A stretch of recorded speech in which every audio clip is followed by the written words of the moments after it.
یہ 24 دسمبر 1957 کا واقعہ ہے جب اسٹیٹ بینک آف پاکستان نے پہلی مرتبہ 100 روپے مالیت کا ایسا کرنسی نوٹ جاری کیا جس پر بانی پاکستان محمد علی جناح کی تصویر چھپی ہوئی تھی۔ سبز رنگ کے اس کرنسی نوٹ کے دوسری جانب بادشاہی مسجد لاہور کا عکس تھا۔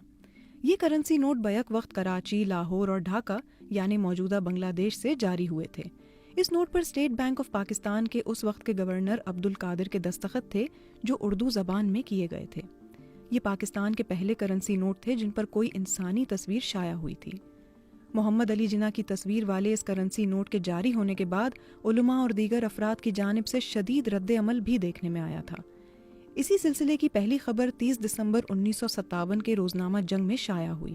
صدر مرکزی جمعیت علماء پاکستان مولانا عبدالحامد بدایونی نے اس پر شدید احتجاج کرتے ہوئے کہا کہ بانی پاکستان کی زندگی میں ڈاک کے ٹکٹ پر ان کی تصویر شائع کرنے کے معاملے پر مسئلہ پیدا ہوا تھا اور بانی پاکستان نے اس عمل کو ناپسند کیا تھا۔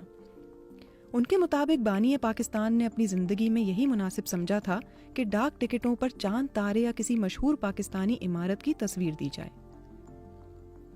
اسی طرح کل پاکستان دستور پارٹی کے صدر مولانا اسد القادری نے تمام اسلام پسند عوام سے اپیل کی کہ وہ ایسے کرنسی نوٹوں کا بائیکاٹ کریں جن پر بانی پاکستان کی تصویر ہو، تاکہ حکام کو مجبور کیا جا سکے کہ وہ جاری کردہ نوٹ واپس لیں۔ انہوں نے اس حکومتی اقدام کو مسلمانوں کے جذبات کی توہین کے مترادف قرار دیتے ہوئے کہا کہ یہ انتہائی غیر اسلامی طریقہ ہے۔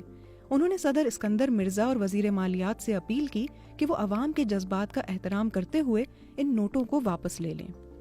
اسی خبر میں مرکزی جمعیت علماء اسلام کے نائب صدر مولانا مفتی محمد شفیع کا بیان بھی شائع ہوا، جس میں انہوں نے کہا کہ 25 دسمبر کو بانی پاکستان کے یوم پیدائش کے موقع پر بازاروں میں 100 روپے کا نیا نوٹ محمد علی جناح کی تصویر کے ساتھ رائج کیا گیا ہے اور اسے بانی پاکستان کی یاد منانا قرار دیا جا رہا ہے۔ انہوں نے کہا کہ انتہائی افسوس کے ساتھ کہنا پڑتا ہے کہ قائد اعظم اور پاکستان آج کل نادان دوستوں یا دانا دشمنوں کے ہاتھوں ایسے مظلوم ہے کہ ان کی ایک ایک یادگار کو چن چن کر مٹایا جا رہا ہے، اور ستم ظریفی یہ کہ یہ سب کچھ انہی کا نام لے کر کیا جا رہا ہے۔ مولانا مفتی محمد شفیع کے مطابق بانی پاکستان اپنی فطرت و طبیعت میں جمہوری نظام کے خوگر تھے اور پاکستان میں اس نظام کو جاری کرنے کے لیے ہر ممکن کوشش کر رہے تھے۔ ان کو قائد اعظم کہنے والوں نے ہی 10 سال کے عرصے میں کسر جمہوریت کی اینٹ سے اینٹ بجا دی ہے۔ انہوں نے کہا کہ ہماری پارلیمنٹ اور گورنمنٹ سازشوں کا گہوارہ بن کر رہ گئی ہے۔ اپنے بیان میں انہوں نے کہا کہ قائد اعظم کی نیکیوں میں ایک بڑی نیکی یہ بھی تھی کہ انہوں نے پاکستانی سکے پر اپنی یا کسی اور کی تصویر کو ثبت کرنا پسند نہیں کیا، بلکہ ان کے سامنے جب کسی نے یہ تجویز پیش کی تو انہوں نے اسے سختی سے رد کر دیا، جو ان کا نہایت حکیمانہ اور تعلیمات اسلام کے عین مطابق اقدام تھا اور دوسرے اسلامی ممالک کے لیے قابل تقلید عمل بھی تھا۔ انہوں نے کہا کہ ان کی حیات میں اور اس کے بعد بھی آج تک ان کی یہ سنت حسنہ قائم رہی، مگر آج ان کے یوم پیدائش پر انہی قائد اعظم کے فدائیوں نے آخر کار اس کو بھی رخصت کر دیا اور 100 روپے کے نئے نوٹ پر قائد اعظم کی تصویر چھاپ کر گویا قائد اعظم اور پاکستان کی بڑی خدمت انجام دی۔ اخبارات کے مطالعے سے پتہ چلتا ہے کہ کرنسی نوٹ پر قائد اعظم کی تصویر کی اشاعت پر صرف دینی حلقے ہی معترض نہیں تھے، بلکہ اس مہم میں ان کا ساتھ دینے والوں میں تاجر حضرات بھی شامل تھے۔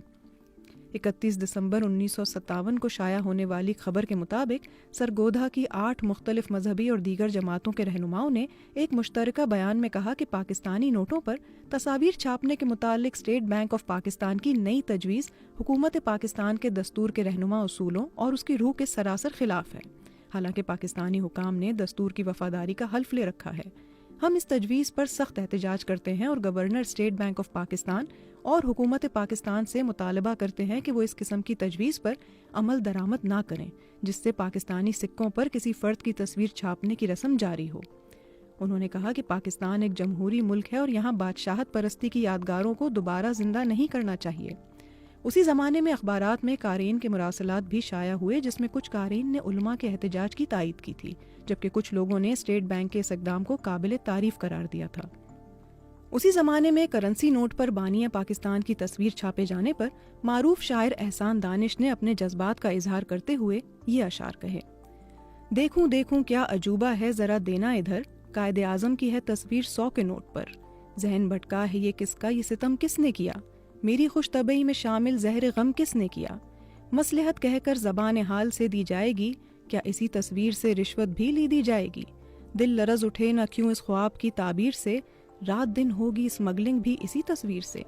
کیا مسلمان اس طرح بھی لائیں گے مجھ پر عذاب؟ کیا اسی تصویر سے جا کر خریدیں گے شراب؟ لوگ کیا کھیلیں گے میری روح کی تنویر سے؟ ملک بھر میں کیا جوا ہوگا اسی تصویر سے؟ کلمہ گو کیا یوں بھی لوٹیں گے میرا صبر و قرار؟ کیا اسی تصویر سے چکلوں میں ہوگا کاروبار؟ نوٹ پر تصویر دانش انحراف دین ہے، یہ جناب قائد اعظم کی ایک توہین ہے۔ علماء کے احتجاج کے باوجود کچھ ہی دنوں میں یہ معاملہ ٹھنڈا پڑ گیا، اور وہ سلسلہ جو 100 روپے کے کرنسی نوٹوں سے شروع ہوا تھا دیگر نوٹوں تک بھی وسیع ہو گیا، اور 5 روپے اور اس سے زیادہ مالیت کے تمام نوٹوں پر بانی پاکستان کی تصویر شائع ہونے لگی۔ یہاں اس بات کا ذکر بے محل نہ ہوگا کہ 3 اکتوبر 1948 کو ریاست بہاولپور نے ایک ایسا ڈاک ٹکٹ جاری کیا تھا جس پر بانی پاکستان محمد علی جناح اور امیر آف بہاولپور سر صادق محمد خان عباسی کی تصاویر شائع کی گئی تھیں۔ یہ دنیا کا پہلا ڈاک ٹکٹ تھا جس پر محمد علی جناح کی تصویر شائع ہوئی تھی۔ پاکستان کے ڈاک ٹکٹوں پر بانی پاکستان کی تصویر باقاعدہ طور پر پہلی مرتبہ 25 دسمبر 1967 کو شائع ہوئی تھی۔ یہ 2 ڈاک ٹکٹوں کا سیٹ تھا جن کی مالیت 15 پیسے اور 50 پیسے تھی۔